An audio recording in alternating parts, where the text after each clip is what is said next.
This is Bo with Music in Minnesota, and we are talking with Chris from Bad Sons. I'd like to start out by asking you, where did the origin of the band name come from? Really, it's something that I saw written down. I liked the way the two words sat next to each other, and because the first time I read it, I was like, what does that even mean? We kind of put it in a pile of other band names, and it ended up being the one that we liked the most. Do you remember a couple of the other band names that you were considering going with? You know, I think I do actually recall a point in time where we considered Transpose, but it just made way more sense as a song title. So you've been at it for over 10 years. I'm assuming you've been in previous bands trying to get to where you are now. What was the tipping point in this band specifically where you felt like this might be the big break? I think for the first time we were producing music that I wanted to listen to. And I could listen to without thinking, you know, I wish this sounded better. It was, this is a song. This sounds like a band. And then everything along the way has just been amazing on top of that.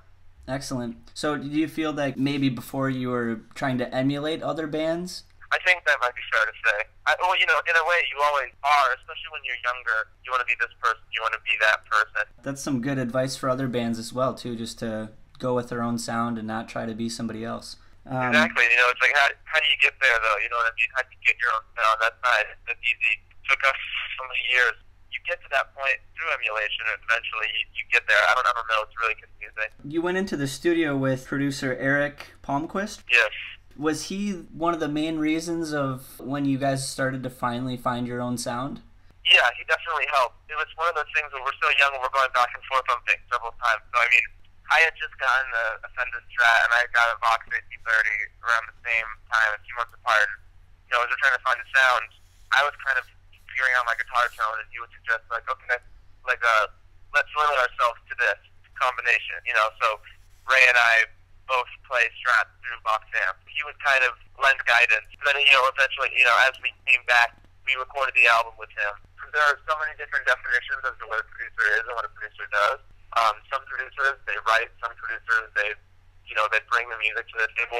It's completely different for every case. For us, it's about guidance more than, you know, we write all the songs, we write all the music. He's kind of there to help us figure out which ideas are the good ones and which ideas maybe aren't the best ones. Okay. I also read that your dad was into a lot of different kind of music, and he shared those interests with you as a child. He wasn't a musician himself, was he? No, you know, my dad was into music when he was younger, and then he left. He became a flight attendant. He lived all over the world. He lived in Berlin. He lived in New York. He lived in Miami. He lived in Brazil. He lived here and there. He was just working for American Airlines. Then he kind of grew up, and he got married, and he did this and that, and he kind of lost touch with music. You know what I mean? He wasn't following. And then once I started to become passionate about music, it was sort of an outlet for him to go back to his roots when he was younger. You know, he started introducing me to the music that he was listening to, you know, when he was passionate about it. It was kind of cool seeing him get excited about music again. It was totally cool. That's awesome. So is he a fan of your music? Yeah. No, he loves it. That's awesome. Yeah, so, we're his favorite band. And he'd tell you that. Do you remember your first instrument you've ever owned? Yeah, my grandparents got me this miniature-sized Ovation acoustic guitar at 5 years old. Cool. Yeah, I wanted nothing to do with it at the time. And it wasn't until I decided myself, you know, if someone was going to present the guitar to me and say, hey, you're going to play this, I didn't want anything to do with it. But as soon as I figured out for myself that I wanted to do it, and it was my own idea, then, you know, I was a stubborn kid in that way. Came back to it a few years later. That's awesome. So do you still own that guitar? I actually gave it to my little cousin. Oh, nice. So did you take any music classes of any kind? At my school, we were required to have a choir class. So I did that, and eventually I kind of befriended the music teacher. And I remember school, I think it was in 4th grade, right around when I started playing guitar. One of the songs that we were doing for one of our school performances was Pinball Wizard by The Who, and I talked him into letting me play guitar for that.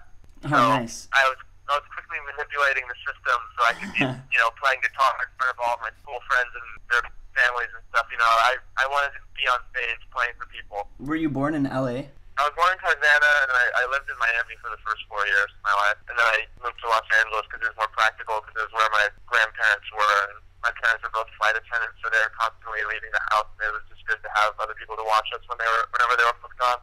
Okay, that makes sense. In your opinion, is LA the best place to be as a musician? I mean, in my opinion, it's the best place to be, period. Okay. But I'm obviously biased. I think a lot of people would tell you New York is the best place. A lot of people will tell you that Nashville is the best place to be. A lot of people would tell you that Berlin was the best place to be. It totally depends on who you are and what you want to do. So for me, LA is the ideal home base because where I live in the valley, you travel 15 minutes, you're at the beach. You travel 15 minutes, you're in the city. You travel 15 minutes, you're in the desert, and you travel an hour or two, and you can be in the snow. You know what I mean? California is really nice in that sense. Southern California is very diverse. So you mentioned that you've written a lot of songs.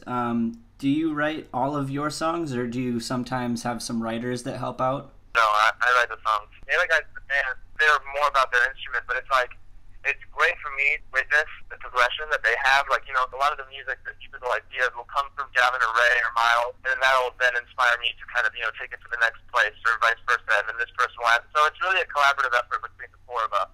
Okay. But, and then I'm writing the lyric and melody and stuff like that. So Cardiac Arrest is obviously one of your catchiest tracks. You being an experienced songwriter, could you explain why the song was an immediate hit? Some people might classify it as a hit, some people wouldn't, and I don't even know what I classify it as. I just classify it as one of our songs. I don't think it's any better or worse than our other songs. I think it's maybe just the one that fit the radio format the best. And I started writing the verse, and I thought, oh, this sounds nice. And then the chorus came together, and I thought, this sounds nice with that verse. And when I wrote that guitar lick, I went, this sounds great. And then I put the bass line over it, and I said, I like this.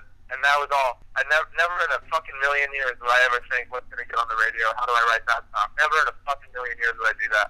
So it was very natural. And I recommend, when you're contriving your music and you're trying to get it on the radio, so many bands do that, and it's just bullshit, and it sounds horrible, and I hate it.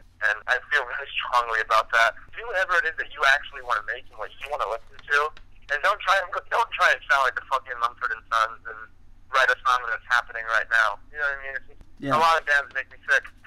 We just try and write songs that we like. So I see that you went on tour with the 1975, right? Yeah. A couple months ago, we wrote an article on them after they came to town. A large majority of their fans are rather young. I'm sure you know. Yeah. And Maddie's performance featured him drinking booze on stage and also smoking in front of all these kids. Do you want to comment on that at all? Sure. You know what? I think Maddie is a really, really stimulating character to me. He's just fascinating. He's older. He's a little bit older than us. He's 25. But it was good to, talking with him. I often pick his brain. And it's just like he's an incredibly smart guy, first of all. You know what I mean? So everything that he's doing, he's calculating it. He's a smart guy. So you have to know that, first of all. And some of his choices, they really make you scratch your head. So when you know that somebody knows what they're doing, you kind of just sit back and let it be, and you go, interesting. He's cool, and people love him. Well, that's all the questions I have for you today, Chris. I want to thank you so much for taking the time with us. Absolutely. Hey, this is Chris from Bad Sons, and you're watching Music in Minnesota.